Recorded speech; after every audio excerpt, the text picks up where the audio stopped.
Hello everyone, my name is Brian and welcome to this Assault commentary. For this time we will be playing Anubis.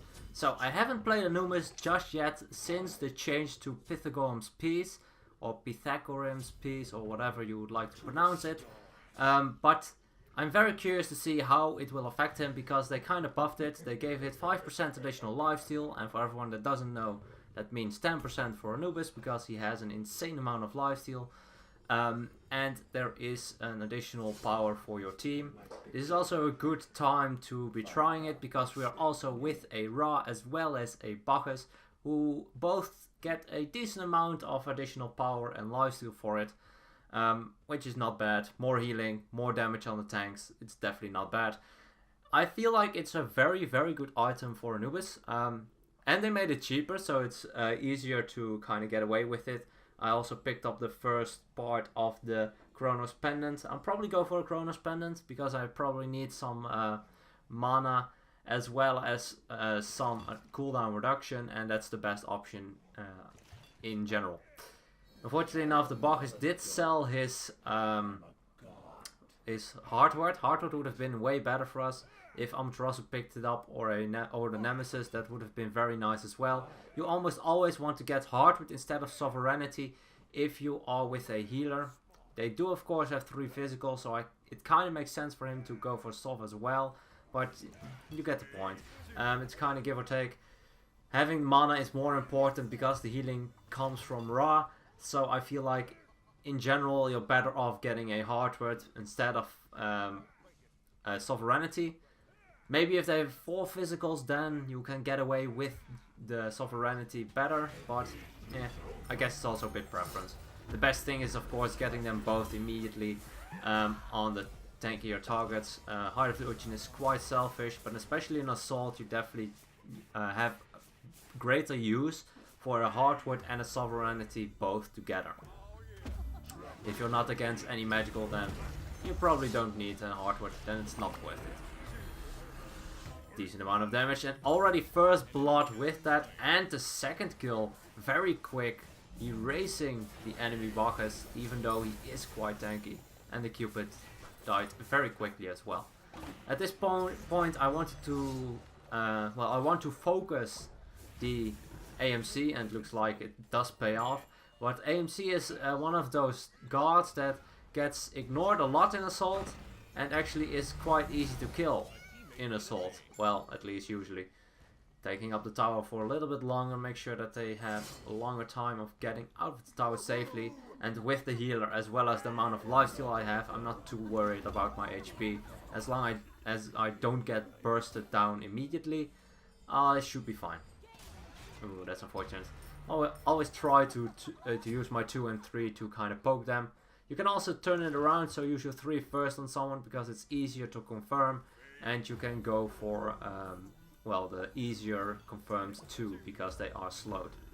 Kind of changed my line for a video. I changed the ruler, or kind of removed the ruler, so I had to well, readjust it. I don't like the ruler with the markings on different distances. I just prefer the straight line, nothing else. It's completely fine for me.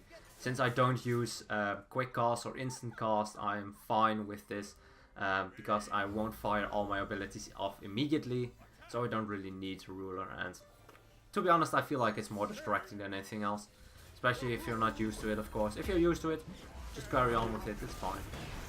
AMC, rest in pieces AMC, you got nothing anymore.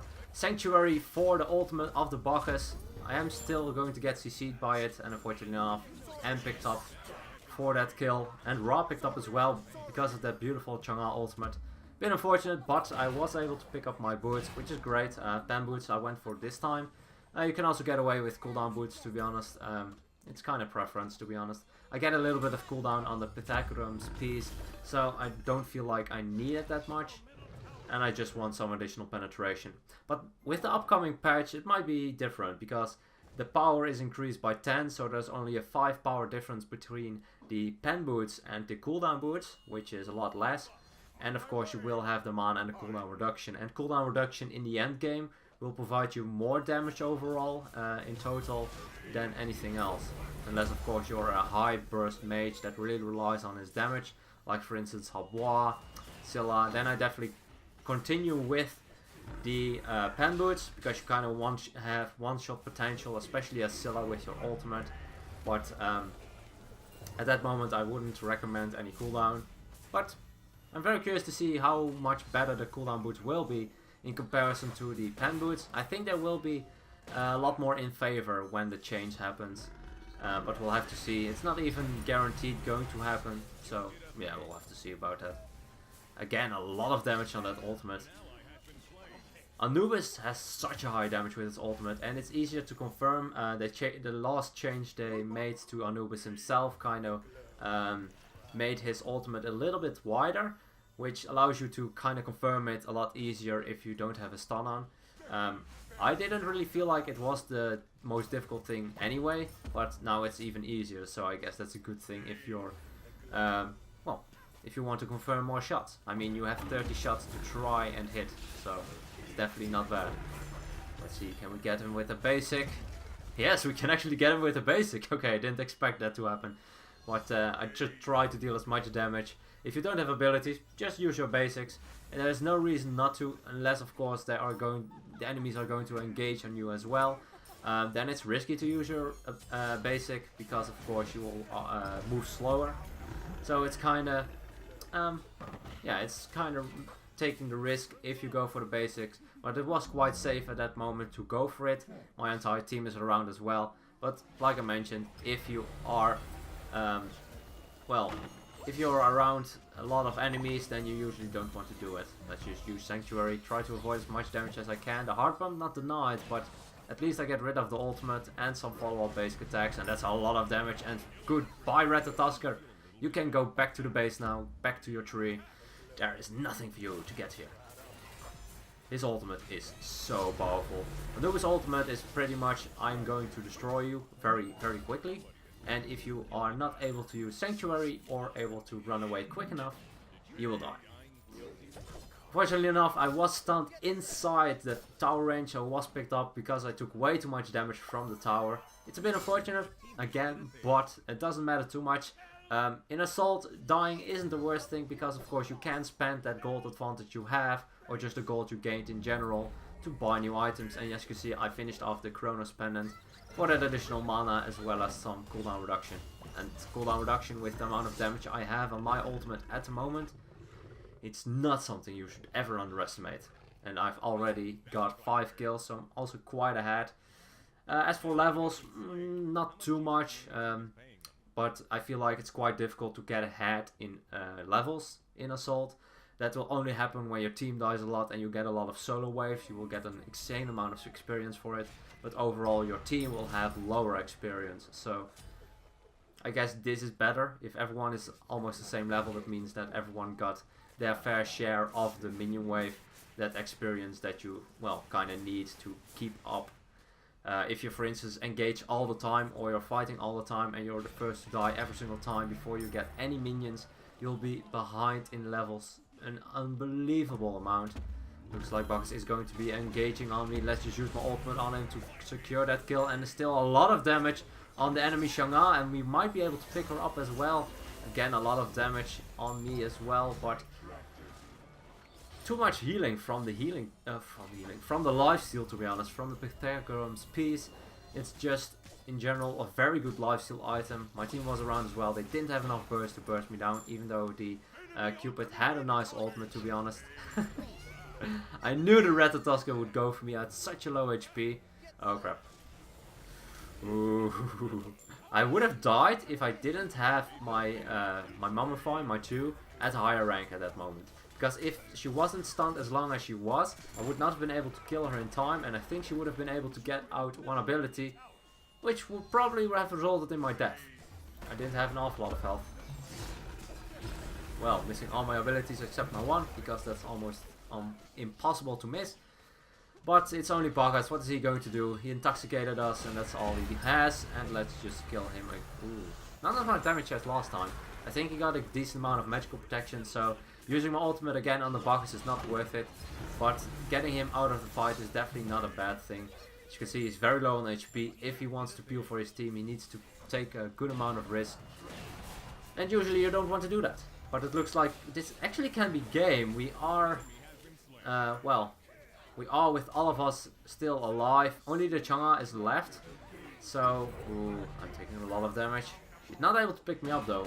47 HP, it's not a lot, but it is enough. And I can kind of go for that bait. Let's just go for the damage. Oh, she had her ultimate off. That's unfortunate. If she didn't use her ultimate, maybe I would have survived, because it didn't deal enough damage, but that's unfortunate. I could have helped with killing the Titan very quickly. I'm not sure if my team is going to be able to finish off the Titan without me. Anubis ultimate is very good at killing the Titan quickly. But to be honest, I don't think we would have been able to get it that quickly. Because the entire enemy team has respawned for now. Except for the Chang'e, of course, who died pretty late. But yeah, I guess it's fine. They do need to be a little bit careful. Ra's out of mana. It looks like Bacchus is quite low on mana as well. And, well, Amaterasu, not an awful lot of mana either. So that's quite a risky situation. If you don't have the mana, you are not able to do anything. The only gods that can really do a decent amount without mana is probably, well, the Hunters or maybe a Kali. If you're already close to the enemies. But if you don't have any mana, yeah, it's rough. I went for the Spear of the Magus. It's not an item I usually pick up a lot. On Anubis it's quite good, especially if you have some additional mages or magical damage dealers on your team, which in this case is Ra and Bacchus. It will provide penetration. Since they have hardwood, it will also kind of neglect or get rid of the hardwood protections, as well as some of their base protections. I have 15 penetration, or yeah, 15 penetration on my boots. The Spear of the Magus gets rid of 15 flat, so with those two items I have... Ooh, that's a lot of damage. With those two items I have enough penetration to get rid of their base magical protection, which is 30. At least for everyone but the Bacchus. And with the effect I can get rid of the additional protections they get from the hardwood. So that way, still pretty decent amount of pen. Well, pretty decent, getting rid of all of their protections very, very quickly. Fortunately enough, the box was a bit too deep. We were outnumbered. We were able to get a return kill on the Ratatoskr, but I don't think we will be able to save the tower from destruction. Not feeling too confident without any of my abilities up, so yeah. Looks like Amaterasu is going for that engage. Beautiful stun on two of them, and they are going to die both to one of the beams of the Ra. Very nice lineup for that one, and this actually might be a game. We are able to pick up the Bacchus, only the Chang'e is left alive. And, well, Ratatoskr will be back very soon, but he has nothing on a 4-man team. He's very good at fighting one-on-one, but not so much at fighting multiple gods. So that makes it difficult for them to defend, and we might be able to just pick them up very quickly. As you can see, erasing the Ratatoskr. He doesn't have anything. Using my shell to help my team stay alive. It looks like the Chang'e used the Sanctuary, but that does mean she needs to retreat, and this will be game. There's no way we're going to give this one up, especially with all of us being that healthy, and that will secure the victory very, very quickly. 11-3 in 14. Only missed participation in 1 kill, so definitely not bad. And with the item choice I have made, I was able to kind of help my team out as well. Pythagorem's piece, or Pythagorem's piece, provides the power and the lifesteal for my team as well as for myself. And as you can see, these actually most damage, almost 20k damage in such a short amount of time is not bad at all. I picked up the Spear of the Magus, like I mentioned, as well to help out my team, as well as get rid of every single amount of protection they have. So they didn't have an awful lot to deal with me as well as my team. And Anubis has his passive protection shred as well, so getting protections against an Anubis, well, it's not that it's not effective, but it's not as effective as against other gods. Anyway, I hope you guys enjoyed this look at Anubis with the new Pythagorem's piece. And yeah, hope you guys noticed that he is very strong. but I think that you all know that Anubis is a very strong god, because his ultimate is insanely powerful, and just in general, a fun god. It's one of the gods I've got God Mastery 10, so kind of makes sense. Played him a lot. Not so much lately. I feel like that once you reach God Mastery 10, you are... Well, I feel like you don't play them that much anymore. Kind of depends, of course. It's not like I don't want to play them ever again, but I feel like playing some others means that I will get about the same game time on every single god. Anyway, I'm rambling on again. Hope you guys enjoyed. Thank you guys so much for watching. If you have any requests, please let me know. Gods, game mode, builds, etc. Just let me know in the comments. Hope you guys enjoyed. And as always, good luck, have fun, and I'll see you guys in the next one.